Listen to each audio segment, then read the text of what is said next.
Welcome to A Day in My Life. My name is Steve Rooker. I am a R3 diagnostic radiology resident at the University of Colorado. It is currently Wednesday, September 18th, 2024. I woke up a bit earlier than usual today because we have our Proven Case conference this morning. Typically we have breakfast at conference. I just quickly drank a cup of coffee and got on my way.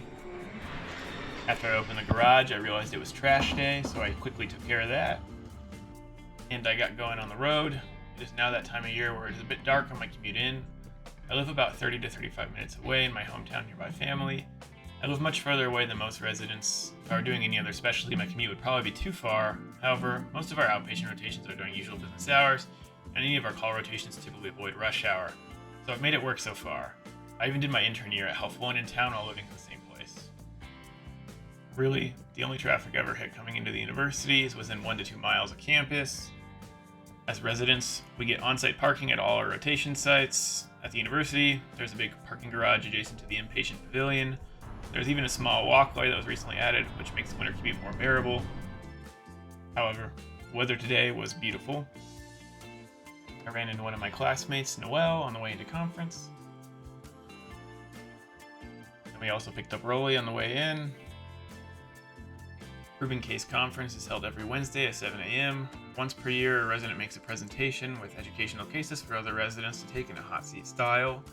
Attendings from those sections come in person or remote in over Zoom. Typically have Panera Bread catered. One of my classmates, Dr. Catherine Song, who's also an R3, was presenting neuro and pediatric cases. The typical format is the resident describes the images, discusses pertinent findings, and provides a differential diagnosis.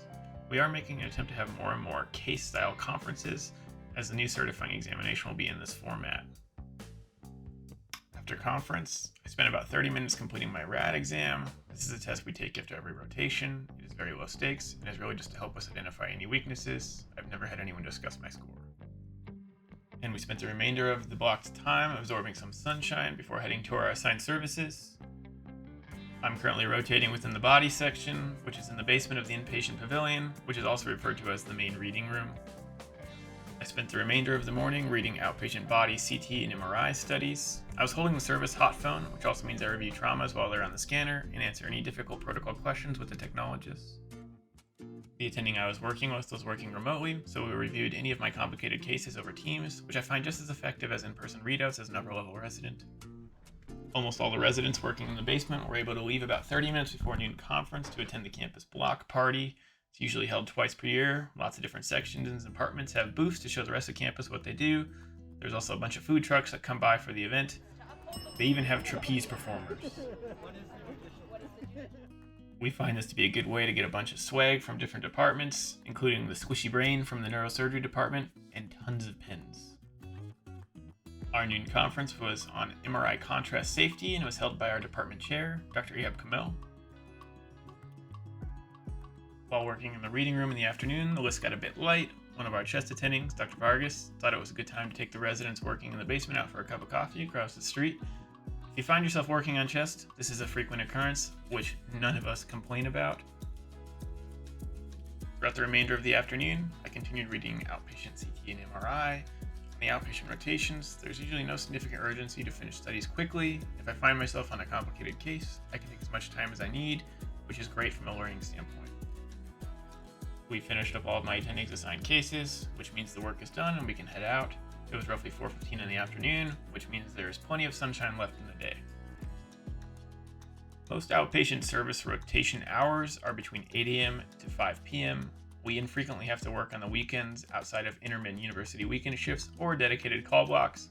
University weekend shifts average one shift every 1 to 2 months. The longest you will ever be expected to work on the diagnostic side is 12 hours. The bulk of call is during your R2 and first half of your R3 year. There are times where call is challenging, but now being this far in, I can confidently say the worst day as a diagnostic radiology resident is far better than intern year. I got home with plenty of sunshine left in the day. I'm dog sitting one of my co-residents' dogs, Hazel, the Basset Hound. I believe she has her own Instagram page.